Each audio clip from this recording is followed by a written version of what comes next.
여러분, 어떤 남자가 여자들한테 인기가 많을까요? 근육질 빵빵? 아니면 마초? 아니면은 뭐 순정파?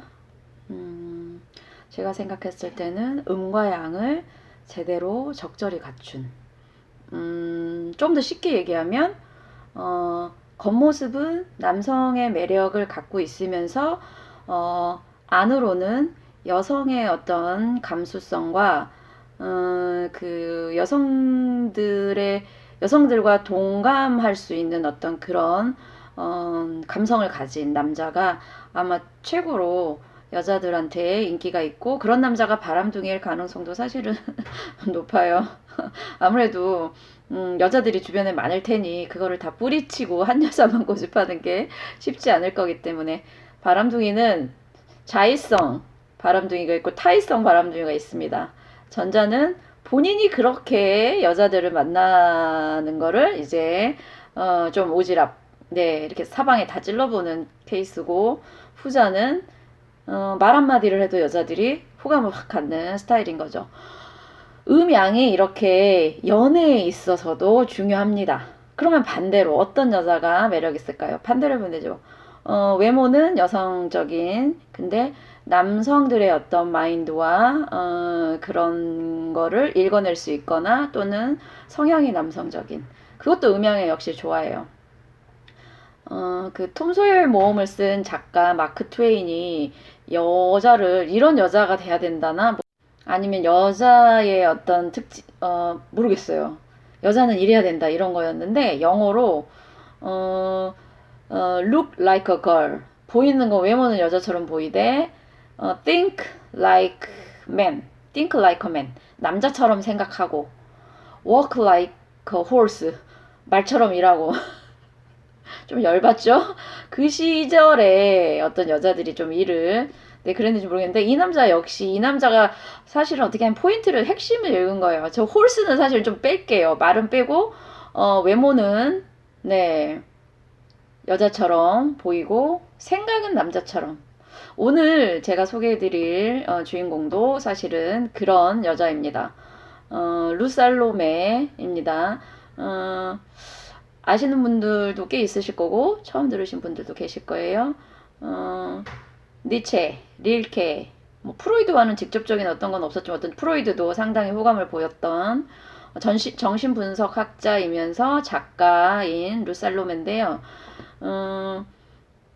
결혼을 한 상태에서 사실은 다른 남자들과의 어떤 연문을 뿌려서 이 사람을 뭐 파무파탈이라고 표현하는 어떤 책들도 있고, 사실 개인의 사생활은 본인밖에 모르는 건데 다른 사람들이 이제 이 여자 후세기에 그거에 대한 이제 이 여자에 대한 글을 쓰면서 좀 좋게 표현하면 여러 지식인들과의 어떤 정신적인 교류가 가능한 상당히 지적인 여자. 그러고 남편이랑 같이 살면서도 남편에게 어떤 경제적인 지원을 크게 받지 않고 자기가 쓴 글로 자기의 생활을 어떻게 했었던, 그러니까 경제적으로 남자한테 의존하지 않고 순전히 남자들과는 뭐 모르겠어요. 실질적인 어떤 연애에 대해서는 자세히 모르겠지만 어쨌든 남자들과의 어떤 정신적인 소통이 가능했던 여자.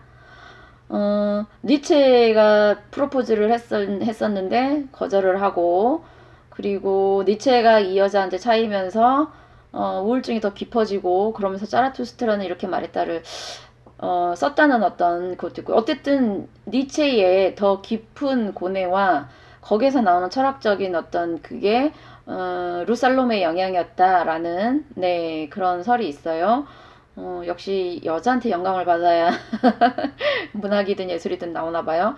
그리고 한참 연하인 릴케가 시인인데 왠지 여자 같지만 남자예요. 릴케와의 어떤 연문설도 있고, 나중에는 이제 니체가 걱정이 돼서 프로이드한테 니체의 정신감정을 좀 해달라고 부탁을 하는데 그 과정에서 프로이드도 상당히 누살로메에게 이제 호감을 보여요. 아니 그럴 수밖에 없는 게 그 당시에 여성들의 어떤 사회적인 교육 수준이나 활동 자체가 물론 없지는 않았지만 없지는 않았겠지만 그래서 루살로메의 어떤 그 매력을 거의 마력 마력이라고, 매력을 넘은 마력이라고 표현한 책도 있어요. 제가 봤을 때 루살로의 매력은 아까 얘기한 겉모습은 여자지만 그 안에 사고하는 게 남자들 못지않은 강한 이성과, 그 다음에 물론 결혼은 하고 그랬지만 남자한테 경제적으로 의존하지 않고 본인의 어떤 주관을 확실하게 가진 독립심.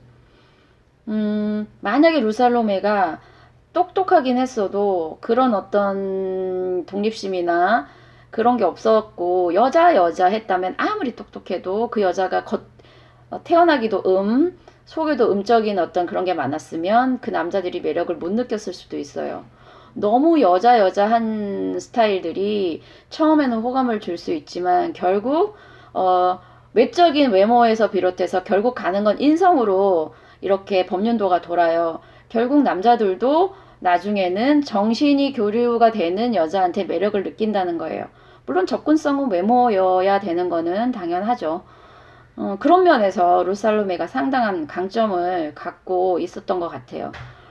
그렇게 미인은 아니지만 얘기를 해보면 그 안에 갖고 있는 사람을 빨아들이는 마력이 강했고, 그 다음에 뭔지 모르게 숨기고 있는 어떤 신비로움.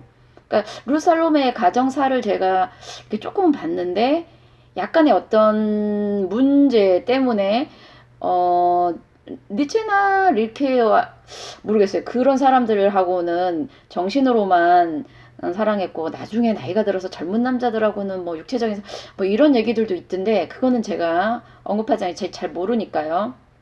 어쨌든 상당히 범접하기 힘든 아우라를 가진 여자였을 것 같아요.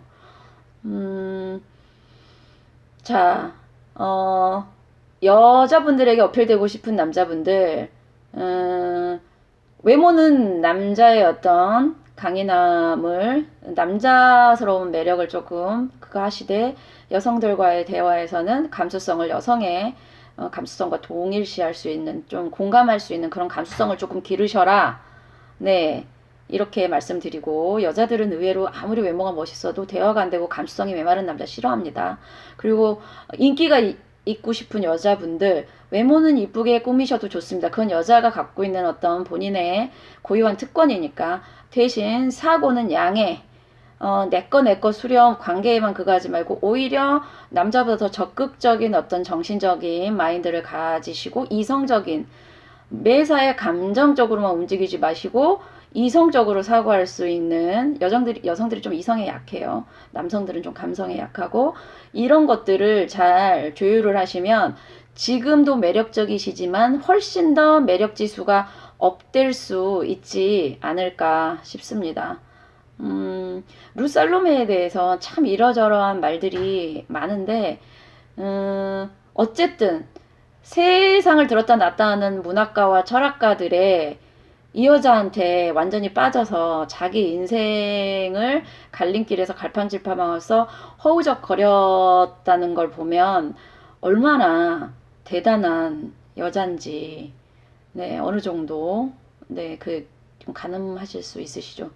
약간 평행이론의 어떤 개념으로 치면 우리나라의 황진이즘은 되지 않았을까. 네. 근데 결국은 수많은 남자들과의 연문을 뿌리고도 결국 말년에는 남편에게 돌아갑니다. 그래서 남편에 대해서 일컬을 때 처음에는 약간 모질이 자기 여자를 뺏긴다고 뭐 약간 그렇게 비유를 하다가 나중엔 최종 승자는 남편이었다. 야, 그 남자가 고수다. 뭐 이런 얘기도 있더라고요.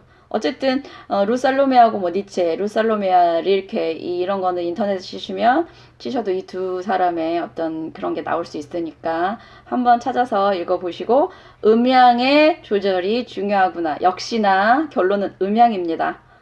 내일 뵙겠습니다.